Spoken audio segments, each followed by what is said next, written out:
Good morning, students. This class we are going to study about the next chapter. Okay. So the last class we have completed one chapter, and now we are coming to the next. It's a continuous chapter. So it is the sense organs. Okay. So here we have to study about the two important sense organs, ear and eye. In this section, we will learn about the structure of eyes. Okay, you must have to go to your syllabus. Okay, so before reading the textbook, you have to go through the syllabus. Okay, so now we are coming to the structure of the eye.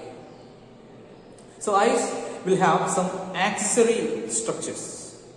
Accessory structures are there in the eyes. So first we have to talk about what are the accessory structures that is found in the eyes. So these are eyebrows, eyelids, eyelashes and then tear glands.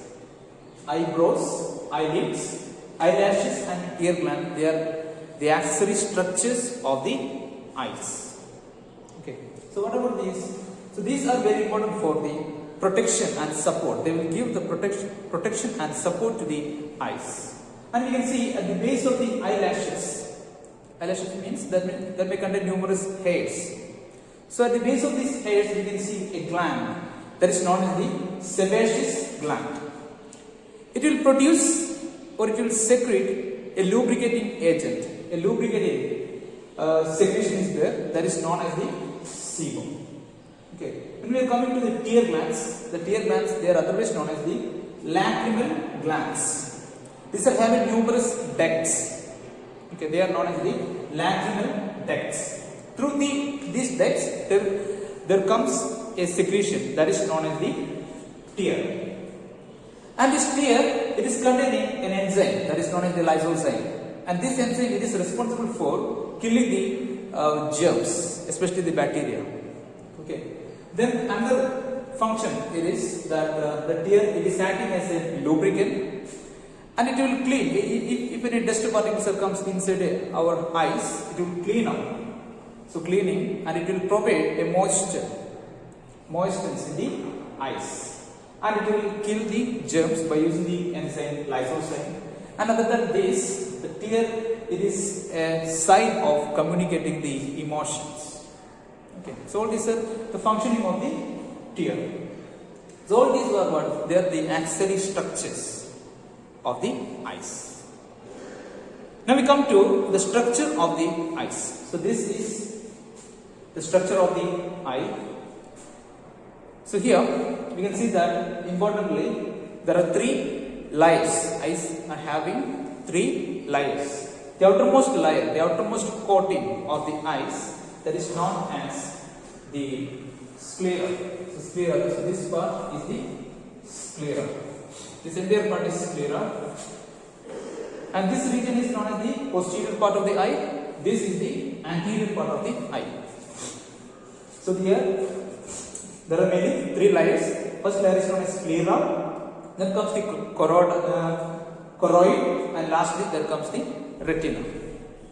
So here the first part is sclera. So the anterior part of the sclera, it is known as the cornea. Anterior part of the sclera is known as cornea. Cornea, it is a transparent fibrous layer. Okay. The next layer, that is known as the choroid. The second layer or the middle layer is known as the choroid, and it is having numerous blood vessels. Okay. So that layer, the second layer, that is known as the choroid. The anterior portion of this choroid, it is known as the iris. This is the anterior portion. It is known as the iris. The extension of this choroid, anterior extension of the choroid layer, is known as the iris. So this represents the iris. And here this choroid layer, it is connected to the lens by using certain ligaments and certain muscles. They are known as the ciliary muscles and the ligaments. Suspensory ligaments and the ciliary muscles, they will connect this choroid with the lens. So the lens is holding in position by using these muscles and the ligaments. Okay. So the next layer, that is the innermost layer, that is known as the retina, and this layer is seen only in the posterior region of the eyes. It does not see in the anterior part. It can be seen only in the posterior part of the eyes, and this is a light sensitive layer because it may contain certain kind of cells. They are sensitive to the light, so they are known as the light sensitive cells. They are known as the rods and the cones. Where do we see these rods? Rods are seen, randomly seen. They are scattered in the retinal layer. Here, in all these regions, we can see the rods. But in the case of cones, they are confined to a special region. So here, suppose here, this is the region where cones are confined. That region is having more vision. That part of the region is known as the yellow spot. Okay, that is known as yellow spot, or it is otherwise known as macula or fovea centralis. Fovea centralis, macula, or the yellow spot. Okay, and these rod cells, they are responsible for the vision during the dark time. That is, they will be activated in the dim light. And these cones, they are activated in the bright light. That means cones are providing the colored vision. Rod does not provide colored vision. Okay, so what about the lights? First there is sclera, then comes the choroid, then comes what? Retina. Sclera is otherwise known as the white part of the eyes. Okay, then the extension of this choroid is known as the iris. Okay, so these are iris. In between this iris, at the center of the iris, there is a small hole. Okay, and that small hole that is known as the pupil. Okay, pupil is the place through which the light comes inside. Okay, then after this pupil, you can see the lens. We have a biconvex lens. It is held in position by using these muscles and ligaments. And this muscle, this lens, it may be having some fibers and a capsule, and it is made up of the glycoproteins. So we have a biconvex lens, and after this lens, we can see that this entire eyeball, it is divided into two chambers. So here, this is first chamber, this is next chamber. So this larger chamber, that is known as the vitreous chamber. It contains a fluid that is known as the vitreous humor. So it can be seen in between the lens and the retina. In between lens and retina, we can see the vitreous chamber, and in between this cornea and this lens, we can see the aqueous chamber. So these are containing certain fluid that is known as the humor, aqueous humor and the vitreous humor. They will protect, they will give support to the retina, as well as they will provide the nourishment to the entire eyeball. Okay. Then regarding this iris is known as the dark part of the eye. Okay. At the center of this iris, we can see the pupil, and this iris is having certain muscles, circular muscles and the radial muscles. And these circular muscles and this radial muscle, they are responsible for the contraction of the pupil, so that it can direct the light into the eyes. Understand? So this contraction of the pupil, it is brought about by the action of the muscles of the iris. They are known as radial and the circular muscles of the iris. Okay. So these are the basic idea regarding the structure of the eye. So that we have learned in this section that eyes, the structure of the eye and the accessory supporting organs or the supporting parts of the eyes. The supporting or the accessory parts, they contain the eyebrows, eyelids, eyelashes and the tear glands. So what is the function of the tear gland? That is a very important one.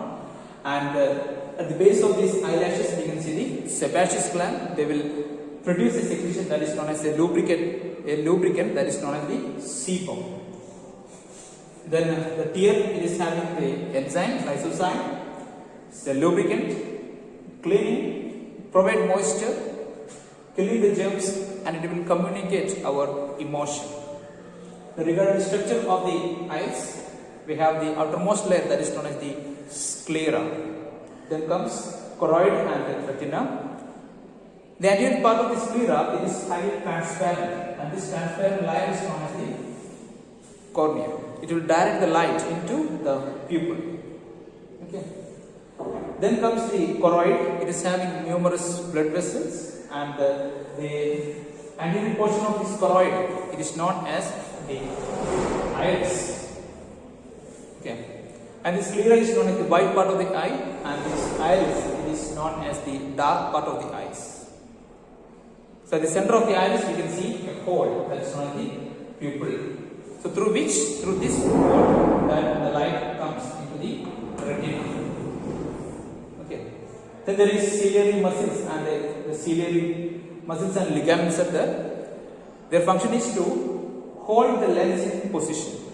And these ciliary muscles and the ligaments, they are seen as the anterior part of the choroid. Then inside to this choroid, we can see the innermost layer, that is the retina. Retina is having the rods and the cones. They are light sensitive cells. Rods for dim light and cones for the bright light. Okay. From this part, this is the part. There is no retina is there. So that from this part there starts a nerve that is known as the optic nerve. They will connect the eyes to our cerebrum or the brain. And here there is a spot that is known as the blind spot. So no vision is there in this spot. That is known as the blind spot. And here in this region, this is the yellow spot where we can see more cones. So that they are known as the yellow spot, or it is having the high vision. More vision can be seen there. Okay. So these are the parts. And here the rods and the cones, they are the light sensitive cells, and they will be having certain pigments. The rods are having the pigment that is known as the rhodopsin, and cones are having the pigment iodopsin. Okay, so the name of the pigment, all these are very important. Okay, so this now we are going to winding up this section, and the next class we will learn about the vision. Okay, what are the defects of the eyes? Defects of vision in the eyes, and later we will learn about the structure of the ear. Okay, you have to go through the video and go to your syllabus, read the syllabus, go through the video and read the textbook, and if you have any doubt regarding this, you can contact. Okay, so thank you.